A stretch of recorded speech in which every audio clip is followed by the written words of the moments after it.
नमस्ते मित्रांनो, तुमचं स्वागत आहे या नवीन कथेत. मित्रांनो, दीपक आपल्या खोलीत खिडक्या बंद करून आरामात बसला होता. चुकून त्याने दाराला आतून कडी लावायला विसरला होता. तेवढ्यात अचानक त्याची काकू आत आली. समोरचं दृश्य पाहून ती तात्काळ बाहेर पळाली. पण त्याने आपलं काम थांबवणं गरजेचं समजलं नाही. जेव्हा तो बाहेर आला तेव्हा त्याची काकू म्हणाली, "दीपक, आत काय करत होतास?" त्याने उत्तर दिलं, "काकू, तुम्हाला तर सगळं माहीतच आहे. आता माझ्या तोंडून काय ऐकायचं आहे तुम्हाला?" तेव्हा काकू म्हणाली, "ठीक आहे, पण तुला आपलं काम थांबवायला हवं होतं." तेव्हा त्याने सांगितलं, "काकू, मला काही माहीत होतं की तुम्ही त्यावेळेस खोलीत याल आणि तसंही मी काही चुकीचं करत नव्हतो." तेव्हा काकू म्हणाली, "ती गोष्ट नाही, पण तुला माहीतच आहे की जेव्हा कुणी त्या कामात पाहिलं जातं तेव्हा दुसऱ्याचंही मनही तेच करायला लागतं." तेव्हा दीपक म्हणाला, "मग काकू, तुम्ही येत जा." तेव्हा काकू म्हणाली, "माझंही मन खूप करतंय, पण तुला तर माहीतच आहे, तुझे काका बरेच दिवस बाहेर गेले आहेत आणि मी एकटी सगळं कसं करू?" तेव्हा दीपक म्हणाला, "काकू, जर तुम्हाला वाईट वाटत नसेल तर मी तुमची मदत करू शकतो. मी तुमच्यासोबत ती सगळी कामं चांगल्या प्रकारे करू शकतो." तेव्हा काकू म्हणाल्या, "तुझं डोकं खराब झालंय का?" पण यापुढे काकू काही बोलण्याआधीच दीपक तिथून पळाला. खरं तर तो खूप आधीपासून आपल्या काकूसोबत ती कामं करायला इच्छुक होता, पण त्याला बोलण्याची हिंमत होत नव्हती.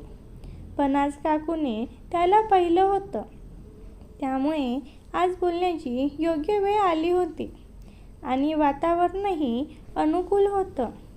म्हणून त्याने आपली गोष्ट बोलून दाखवली. यातून त्याला एक गोष्ट समजली की बोलण्याचा एक योग्य वेळ असतो आणि जेव्हा योग्य वेळ असते तेव्हा बोलून टाकावं, कारण त्यावेळी गोष्ट पूर्ण होण्याची शक्यता जास्त असते.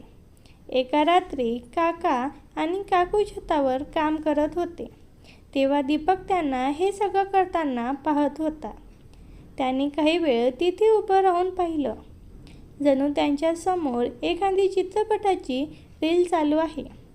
काका काकूला पाहून त्याला खूप मजा येत होती. काका आपली पूर्ण ताकद लावून काम करत होता. दीपकचं अजून लग्न झालं नव्हतं आणि तो 21 वर्षाचा होता. त्याची काकू खूपच सुंदर आणि आकर्षित होती. ती नेहमी त्याच्यासोबत मस्ती मजा करायची. काकू आणि त्यांच्यात एक चांगलीच मैत्रीचं नातं होतं.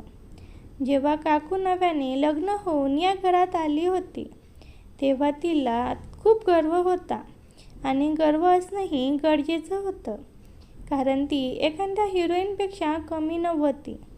काकूचं पूर्ण नाव नीलिमा होतं. तिचं वय साधारण 32-33 असेल, पण ती दिसायला अगदी 25च्या आसपास वाटायची. ती नुकतीच लग्न होऊन या घरात आली होती आणि तिच्या आगमनाने संपूर्ण घरात जणू नवीन रंग भरले गेले होते. तिचं बोलणं, चालणं आणि हास्य सगळेच मोहून टाकणारं होतं. ती उंच होती, 6.5 फुटाजवळची उंची, त्यामुळे ती साडी नेसली की एकदम रॉयल दिसायची. तिच्या अंगकाठाबद्दल बोलायचं झालं तर ती भरदार होती. तिच्या कमरेचं वळण इतकं आकर्षक होतं की एखाद्या शिल्पासारखं वाटायचं. छाती उठून दिसायची आणि तिच्या हालचाली त्याला अजून ठळक करत असत. काकूचा रंग अगदी गोरा, पण नुकताच पांढरट नव्हता. त्यात एक मंद गुलाबीपणा होता, जो तिच्या गालांवर सतत खुलून दिसायचा. तिचे ओठ मध्यम आकाराचे, पण नेहमी थोडेसे ओलसर आणि गुलाबी. तिचे डोळे मोठे, गोलसर आणि काळसर तपकिरी. डोळ्यात एक अशी चमक होती की एखादा बघून नजर हटवू शकायचा नाही.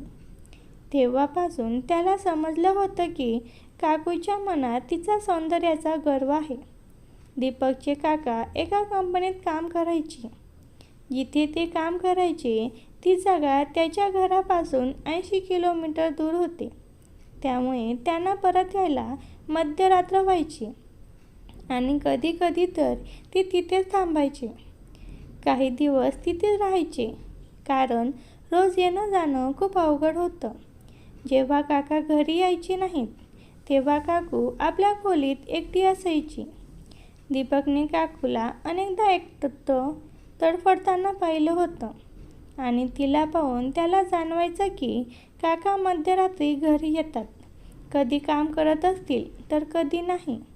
काकूला जेवढ्या प्रेमाची गरज होती तेवढं प्रेम काका तिला देऊ शकत नव्हते, हे त्याला चांगलं समजलं होतं.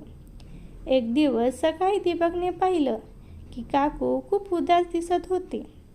त्याने तिला विचारलं, काकू काय झालं? तुम्ही इतक्या उदास का दिसताय? तेव्हा काकू म्हणाली, माझी तब्येत ठीक नाही. मग दीपकने तिच्यासाठी मेडिकलमधून औषध आणलं. औषध घेऊन काकू आपल्या खोलीत गेली. काही वेळाने ती तिची तब्येत विचारण्यासाठी तिच्या खोलीत गेला. तेव्हा तिला खूप ताप आला होता. तेव्हा त्याने विचारलं, काकू आज काका घरी येणार आहे की नाही? तेव्हा काकू म्हणाली, ते ऑफिसच्या कामासाठी काही दिवसांसाठी बाहेर गेले आहेत. तेव्हा दीपकला काय करावं सुचेना, कारण काकूंची तब्येत बिघडत चालली होती. त्याला आठवलं की त्यांच्या एका मित्राचे वडील डॉक्टर आहेत.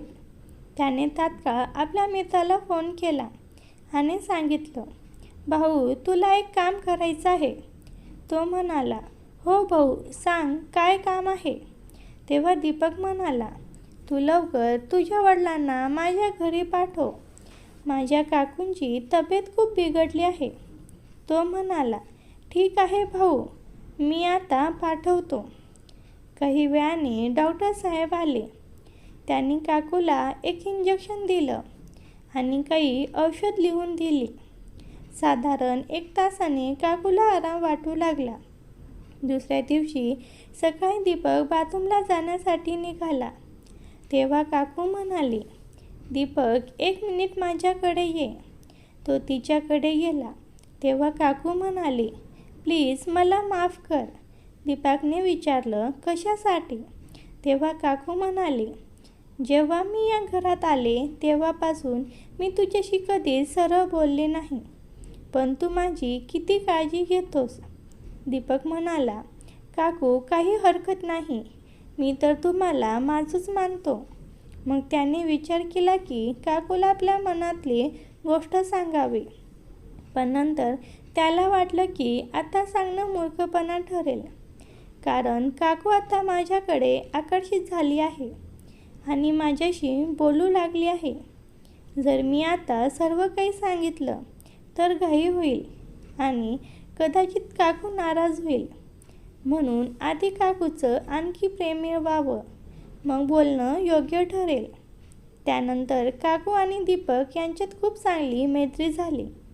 आता तो काकूच्या प्रत्येक गोष्टी ऐकायचा आणि ती जे सांगायची ते तात्काळ करायचा.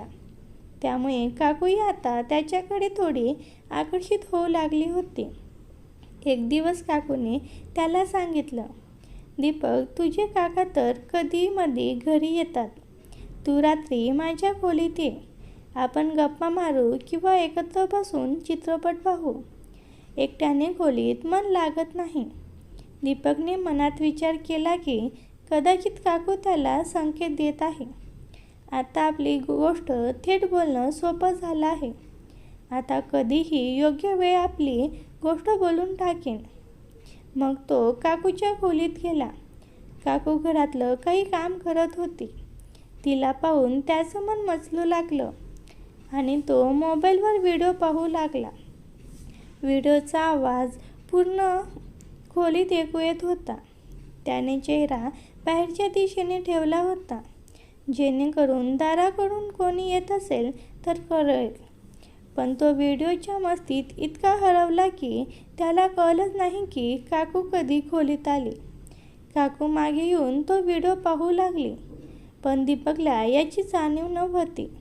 मग काकूने हलकेच खोकला दिला आणि जेव्हा त्याने व्हिडिओवरून नजर हटवून पाहिलं तेव्हा काकू मागे उभी हसत होते. त्याने घाईघाईने व्हिडिओ बंद केला आणि तो पूर्णपणे घाबरला. काकूने त्याचे कान पकडून म्हटलं, आता का बंद केलास? तुला भीती वाटली का? मग त्याने हसत आणि थोडं घाबरत म्हणाला, हो काकू, तुम्ही तर वाटतेच तेव्हा कोणी व्हिडिओ पाहताना पकडतं. मग काकू म्हणाली, आता तुला भीती वाटते, तेव्हा भीती वाटली नाही जेव्हा तू खोलीत व्हिडिओ पाहत होतास. त्याने सांगितलं, काकू काय सांगू, खोलीत एकटं असताना मन मचलतं. मग तो तिचा हात पकडून बेडवर बसला आणि म्हणाला, काकू मला तुम्हाला एक गोष्ट सांगायची आहे. मी जर बोललो तर तुम्हाला वाईट वाटणार नाही ना?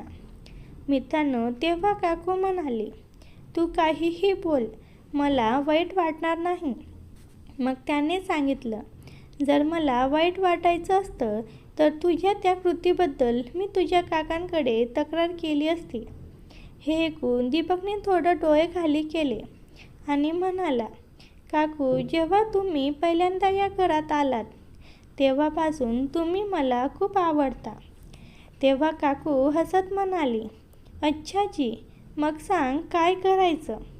दीपक म्हणाला, काकू मी तुमच्यासोबत एकदा. पण काकू म्हणाली, दीपक पण हे कसं शक्य आहे? जर तुझ्या काकांना हे कळलं तर ते मला सोडणार नाहीत. मग दीपक म्हणाला, काकू आपण घरच्याच्या नजरेपासून लपून काम करू. पण काकू म्हणाली, नाही, मी तुझ्यासोबत हे सगळं करू शकत नाही. मग दीपक म्हणाला, काकू मी वचन देतो, ही गोष्ट आपल्या दोघांशिवाय घरातल्या कोणालाच कळणार नाही. तेव्हा काकू म्हणाली, पण दीपक मी तुझी काकू आहे. दीपक म्हणाला, मग काय झालं? आपण काही चुकीचं तर करत नाही. तेव्हा काकू म्हणाली, तुला तर माहीतच आहे, तुझे काका मध्यरात्री घरी येतात, तेही थकून भागून. कधी कधी ते मला खुश करतात पण. मग दीपक म्हणाला, मला काकाबद्दल सगळं माहीत आहे आणि मला हेही माहीत आहे की तुम्ही फक्त खुश असल्याचा दिखावा करता. हे ऐकताच काकूचा चेहरा उतरला. तिचा उतरलेला चेहरा पाहून दीपकला खरं काय ते समजलं. मग काकू म्हणाली, दीपक तू बरोबर बोलतोस, फक्त वेळ निघून जाते. मी तुझ्या काकाबरोबर खुश नाही. तुझे काका फक्त बहाणे करून लवकर झोपतात. म्हणतात की मी खूप दूरवरून येतो, थकलो आहे, मला झोप येत आहे. आता तूच सांग, रोज रोज मी त्यांना खुश करण्यासाठी कशी जबरदस्ती करू? त्याने स्वतःहून विचार करायला हवं की मलाही काही हवं आहे. ते फक्त स्वतःचाच विचार करतात. या गोष्टी ऐकून दीपक खूप थक्क झाला आणि म्हणाला, काकू म्हणूनच तर मी तुमची इतकी काळजी घेतो आणि म्हणूनच मी म्हणतो की मी तुम्हाला खुश करू शकतो. काकू मी तुमच्या प्रत्येक भावना आणि वेदना समजतो. तेव्हा काकूने त्याचा हात पकडून घट्ट दाबला आणि म्हणाली, दीपक तू माझ्या भावना इतक्या समजतोस, तू किती समजूतदार आहेस. पण मी तुझ्याकडे कधीच लक्ष दिलं नाही. दीपक म्हणाला, हो काकू, मी तुम्हाला पूर्णपणे समजतो. तेव्हा काकू म्हणाली, ठीक आहे, मी विचार करून सांगते. आणि मग मी आपल्या खोलीत गेली. ज्या पद्धतीने काकू खोलीत गेली ती दीपकला आवडली नाही. त्याचा मूड खराब झाला आणि त्याला वाटू लागलं की आता काहीच होणार नाही. दुसऱ्या दिवशी सकाळी तो बाथरूममधून अंघोळ करून बाहेर आला. तेव्हा काकू तिथे आली आणि म्हणाली, आज तू खूप छान दिसतोय. दीपकने काहीच बोललं नाही आणि आपल्या खोलीत गेला, कारण तो काकूवर नाराज होता. काही वेळाने काकू त्याच्या खोलीत आली आणि म्हणाले, काय झालं, तू माझ्यावर नाराज आहेस का? दीपक म्हणाला, तुम्ही माझ्या खोलीतून जा आणि तुमचं काम करा, मला तुमच्याशी बोलायचं नाही.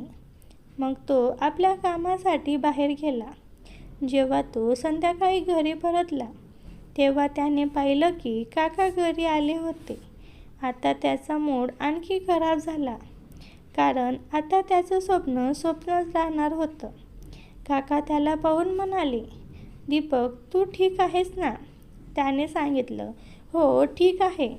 मग तो आपल्या खोलीत गेला. काही वेळाने काका त्याला बोलावून म्हणाले, दीपक ये, जेवण कर. मग सर्वजण एकत्र जेवण करू लागले. दीपक काकूकडे नजर टाकत होता आणि काकूही त्याच्याकडे पाहून हसत होते आणि हळू शांत राहण्याचा इशारा करत होते. काका जेवण करून बाहेर गेले, पण दीपक हळूहळू जेवत होता. काकू त्याच्याजवळ येऊन म्हणाले, काय झालं दीपक, तू माझ्यावर नाराज आहेस का? दीपक म्हणाला, हो. तेव्हा ती म्हणाली, तू माझं का ऐकत नाहीस? हे चुकीचं आहे. दीपक म्हणाला, यात काय चुकीचं आहे? जेव्हा काकू म्हणाली, तुझ्या खोलीत जेवण कर आणि झोप. दीपक म्हणाला, मी झोपू की नाही, तुम्हाला काय फरक पडतो? आणि मग तो म्हणाला, मी आज रात्री इथेच बसणार. असं म्हणून दीपक आपल्या खोलीत गेला. त्याने ठरवलं की आता काहीही झालं तरी आपलं स्वप्न पूर्ण करायचं. जेव्हा सर्वजण झोपले तेव्हा दीपकने आपल्या खोलीचं दार उघडलं ठेवलं, जेणेकरून काकूला कळेल की तो छतावर जात आहे. मग तो छतावर गेला आणि तिथे 2 मिनिट बसला. तेव्हा त्याला पायलाचा आवाज ऐकू आला. त्याने मागे वळून पाहिलं तर काकू छतावर येत होती. ती त्याच्याजवळ येऊन बसली आणि म्हणाली, तू वेडा झालास का? इतक्या रात्री छतावर काय करतोस? तेव्हा दीपक म्हणाला, माझी मर्जी, मी जे मनात येईल ते करेन. तुम्ही खाली जा. तेव्हा काकूने त्याचा हात पकडून आपल्या हातात घेतला आणि म्हणाले, दीपक, आतून तर माझंही तुझ्यासोबत. असं म्हणून ती थांबली आणि म्हणाली, पण आता आपण ते काम करणार नाही, कारण आता आपल्या दोघांसाठीही ते चांगलं आहे. पण जे काम तू माझ्यासोबत करायचं आहे ते तू एक दिवस नक्की करशील. फक्त थोडा संयम ठेव. दीपकने तिची गोष्ट समजून घेतली आणि म्हणाला, ठीक आहे काकू. असे म्हणून त्याच्या खोलीत जाऊन झोपला. सकाळी दीपक आणि काकू चहा पीत होते. तेव्हा काका आले आणि म्हणाले, मी तुम्हा दोघांना एक गोष्ट सांगायला आलो आहे. आज संध्याकाळी ऑफिसच्या कामासाठी बाहेर जात आहे आणि साधारण 1 महिन्याने परत येईन. मग काका म्हणाले, दीपक, आता या घराची जबाबदारी तुझी आहे. तुझ्या काकूंची तू चांगली काळजी घे. दीपक म्हणाला, काका, तुम्ही निश्चित राहा. मी या घराची जबाबदारी चांगली सांभाळेन आणि काकूंचीही मी पूर्ण काळजी घेईन. मग काका म्हणाले, आज संध्याकाळी माझी ट्रेन आहे. त्या सकाळी घरात एक वेगळी शांतता होती. काका प्रवासासाठी तयारी करत होते. काकू त्यांच्या खोलीत त्यांची बॅग भरून देत होती, पण तिच्या चेहऱ्यावर हसू नव्हतं. डोळ्यातून एक प्रकारचं ओझं जाणवत होतं. इतके दिवस मी वाट पाहत होते, आता 1 महिनाही. काकूंचा आवाज मंद आणि खिन्न होता. काकांनी काहीच उत्तर दिलं नाही. ते हलकसं हसले आणि आपली नजर टाळली. काकूने पुढे जाऊन त्याच्या हातात हात घेतला. तिच्या स्पर्शात गरज होती, फक्त शरीराची नाही तर मनाची साथ देणाऱ्या नात्याची. ती त्यांच्या खांद्यावर डोकं टेकवत म्हणाली, आज रात्री फक्त माझ्यासाठी वेळ दे ना. मला आठवणीत काहीतरी ठेवायचं आहे. पण काका थकलेले होते किंवा कदाचित त्याचं मन तितकं जागृत नव्हतं. त्यांनी थोडं गोंजारलं, पण पुढे काहीच झालं नाही. काकू गप्प झाली आणि थोड्या वेळाने बाजूला जाऊन बसली. पदर नीट करत, डोळ्यात एक न बोललेली अपेक्षा घेऊन. मी ती संपूर्ण वेळ दरवाजाच्या कडेवरून ते बघत होतो. मला ते दृश्य पूर्ण समजत नव्हतं, पण त्यातील भावना खोलवर जाणवत होत्या. काकूचं ते वय, तिचं सौंदर्य, तिची आतून उसवलेली शांतता, सगळं माझ्या मनात घोळत राहिलं. तो दिवस आला आणि गेला. संध्याकाळ झाली. तिघेही सोबत जेवण केले. दीपक काकाबरोबर स्टेशनला गेला. जेव्हा तो घरी परत आला तेव्हा काकूचा मूड खराब होता. काकू एकटी झोपलेल्या खोलीत बसली होती. खिडकीतून उजेड येत होतं, पण तिच्या चेहऱ्यावर उजेड नव्हता. ती शांत होती, पण तिच्या डोळ्यात एक रितेपण साठलेलं होतं. आता ती पूर्णपणे एकटी होती आणि तिचं तीव्र प्रेम, ओढ सगळं कुणासाठी तरी वाट पाहत होतं. मी त्या सकाळी पहिल्यांदा जाणवलं की काकूत एक अशा प्रकारची वेदना आहे जी कुणीतरी समजून घ्यावी लागेल. दीपक जवळ जाऊन विचारलं, काकू काय झालं? तुम्ही का रडताय? तेव्हा काकू म्हणाली, रडू नको तर काय करू? तुझे काका आधीच काही दिवसांनी यायचे आणि आता तर थेट 1 महिन्यासाठी गेले. असं म्हणून ती आणखी रडू लागली. दीपकने तिला बेडवर बसून सांगितलं, काकू काही हरकत नाही. काका तर त्यांच्या कामासाठी गेले आहेत आणि मी आहे ना तुमच्यासोबत तुमची काळजी घ्यायला. हे ऐकताच काकूने दीपकला मिठी मारली. दीपक आणि काकू अजूनही एकमेकाच्या मिठीत होते. त्या रात्रीचं वातावरण वेगळंच होतं. घरात शांतता पसरली होती आणि त्या शांततेत दीपक आणि काकू एकमेकांच्या जवळ आले होते. काकूंचा श्वास थोडा खोल आणि वेगवान झाला होता. तिच्या छातीतील हृदयाची धडधड स्पष्ट ऐकू येत होती. ती हळूच दीपकच्या खांद्यावर डोकं ठेवून बसली होती. जणू सगळ्या वेदना त्या मिठीत फिरून टाकायच्या होत्या. दीपकने तिचा चेहरा दोन्ही हातात घेतला. तिच्या डोळ्यात बघितलं. तिथे त्याला दिसलं एक अधुरी आस, एक तगमग आणि एक अशी भावना जी कुणाच्या सहवासाने पूर्ण व्हावी. त्याने तिच्या गालावर हळुवारपणे एक पापी घेतलं. जणू त्या पापीत सगळं सांगून टाकलं. ओढ, आदर आणि प्रेम. काकूने डोळे मिटले आणि त्या क्षणाचं स्वागत केलं. दोघेही त्या प्रेमळ नजरेत हरवले होते. संवाद नव्हता, पण भावना बोलत होत्या. एक हळुवार स्पर्श, एक सांत्वन करणारी मिठी आणि त्या दोघांच्या मनात साठलेलं सगळं प्रेम एका हळव्या नातात व्यक्त होऊ लागलं. त्या रात्री काकूने प्रथमच मनापासून हसणं शिकलं आणि दीपकने समजून घेणं. काकूच्या डोळ्यातील रितेपणा विरघळला होता आणि तिच्या चेहऱ्यावर एक समाधानाचं हास्य उमटलं होतं. दुसऱ्या दिवशी सकाळी काकूचा चेहरा आनंदाने उजळून गेला होता. तिने दीपकचा हात पकडून हळूच म्हटलं, दीपक, खूप वर्षानंतर मी असं हलकं वाटतंय. तुझ्या प्रेमामुळे, तुझ्या समजूतदारपणामुळे. त्या रात्रीनंतर दीपक आणि काकू यांचं नातं वेगळंच वळण घेत गेलं. आता त्यांचं नातं केवळ नातेसंबंधावर आधारलेलं नव्हतं, तर एका भावनिक जवळीकीवर. तिथे समजूत, विश्वास आणि ओढ यांनी एक सुंदर मैत्री निर्माण केली होती. त्यानंतर काकूने त्याला मिठी मारून सांगितलं, थँक्यू माय दीपक. त्या रात्रीनंतर काकू आणि दीपक यांचं नातं हळूवार बदललं गेलं. काकूच्या डोळ्यातील रितेपणा आणि दीपकच्या मनातील काळजी यातून एक वेगळी जवळीक निर्माण झाली. आता दोघंही एकमेकांसोबत जास्त वेळ घालवू लागले आणि त्यात त्यांना एक प्रकारचा शांतीचा आनंद मिळू लागला आणि आता दोघेही रोज खुश होऊ लागले. ही एक सत्यकथा आहे. आम्हाला आमच्या एका मित्राने पाठवली होती, ज्याच्या आयुष्यात ही घटना घडली आहे. म्हणून आम्ही ही कथा तुम्हा सर्वांसमोर सादर केली आहे. जर तुमच्याकडेही अशी कथा असेल आणि तुम्हाला ती लोकांसोबत शेअर करायची असेल तर तुम्ही आम्हाला पाठवू शकता. आम्ही तुमची कथा आमच्या चॅनलद्वारे प्रेक्षकांपर्यंत पोहोचवू शकतो.